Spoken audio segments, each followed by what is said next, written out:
James Duffy back in the NHL on TSN. Almost everyone knows the story of Jackie Robinson, what he did for his sport, baseball, what he did for his race. But up until about a decade ago, not too many knew much about Willie O'Ree, who 50 years ago tonight broke hockey's color barrier.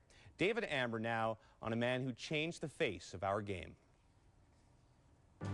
For Willie O'Ree, the road to the NHL began in Fredericton and culminated January 18, 1958 at the Montreal Forum. Willie O'Ree of the Boston Bruins, a native of Fredericton, New Brunswick, is the first Negro to play in the National Hockey League. It must be quite an exciting thing, isn't it, to get into an NHL game? No, it was the greatest thrill of my life, I believe. I'll always remember this day. It was just a great feeling. I didn't get any goals, no assists. I didn't get in any fights, nothing. But we beat Canadians 3-0. Shut them out right in Montreal. Being the first black player came at a price. For years, O'Ree had to endure brutality from opposing players and fans. In the penalty box, stuff to be thrown at you, and they spit at me. I never fought one time because of racial remarks. I fought because guys, butt-ended me and speared me and cross-checked me and, things of this nature. And I fought because I had to, not because I wanted to.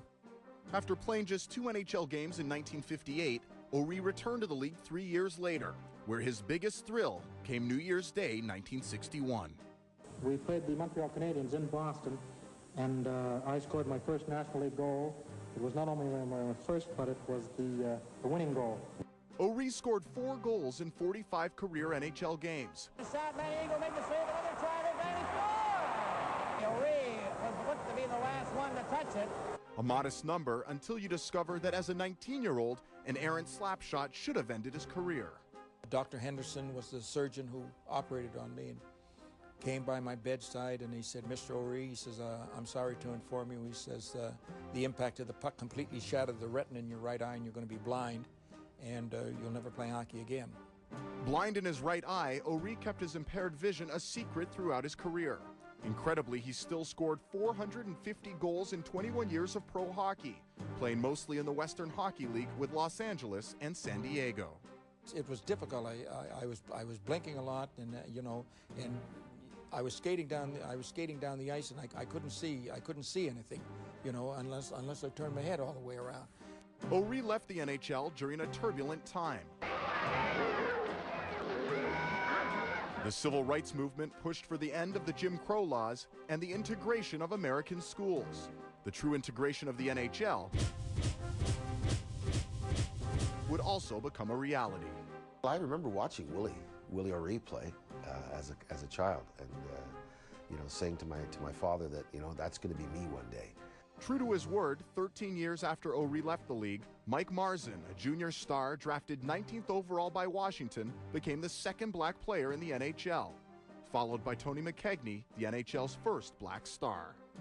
The better you were, the racial part got put into the background. The focus and the focal point became the hockey part, and that's what I strove to do, and I achieved that. It was always meant a lot to me, and was very powerful to me to be able to look and seeing other black players in the NHL, and not only just playing, but doing so well and being all-stars. 19 years after O'Ree played his final professional hockey game, the NHL came calling.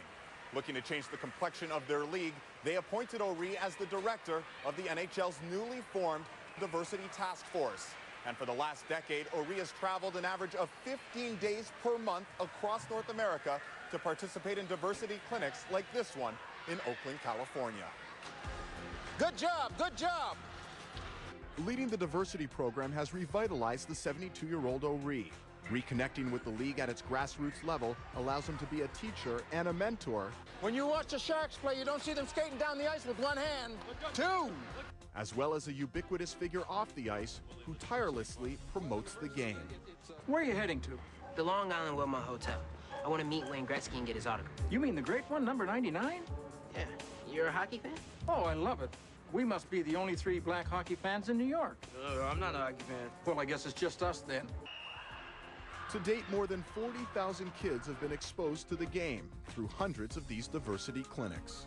To see the first black player to ever play the game, that's pretty inspiring and pretty amazing, and it's great that he's around our game and out there with kids and still growing it. he should be kind of remembered to me the same way, you know, Jackie Robinson. Jackie Robinson's you know, he's been a big inspiration to me and a lot of people in this world, and I think Willie should be right there with him. Willie O'Ree and Jackie Robinson will forever be linked as pioneers. When O'Ree was 14, he met Robinson and learned a valuable lesson that has shaped his life. You can do anything you set your mind to do. If you feel strongly within your heart, within your mind, you can do it. But it's so very true. In the last 50 years, more than 40 black players have played in the National Hockey League, including Gerald Coleman, who a few years ago became the first player to graduate from Willie O'Ree's diversity program and make it to the National Hockey League. For more, let's check in with Gordon Miller in Calgary. James, Jerome McGinley's done a lot of interviews in his career, but none quite like this, on a day quite like this. Jerome is on the ice with us in the warm-up. Jerome, tell us what it means for you to play tonight on the night that Willie O'Ree is honored by the NHL. It's very special. It's something that, you know, growing up, trying to dream to play in the NHL, knowing there are other black players, and, you know, Willie O'Ree being the first, it's really amazing, and I can't imagine, you know, what he went through and his determination.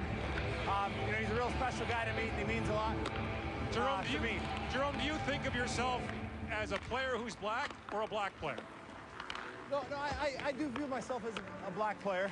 You know, growing up, I was aware that I was one, you know, the only one on my team growing up, and you know, it's something that I was aware of all the other black players in the NHL. Kids used to ask me all the time, you know, what are my chances? There aren't any black players in the NHL, and I was one of them. So, you know, it was great to be able to look at Grant Pure and guys who made it. It meant a lot to me. Finally, Jerome, has it occurred to you at all that maybe there are kids at home of color who are saying, look at Jerome McGinley, maybe that someday that could be me?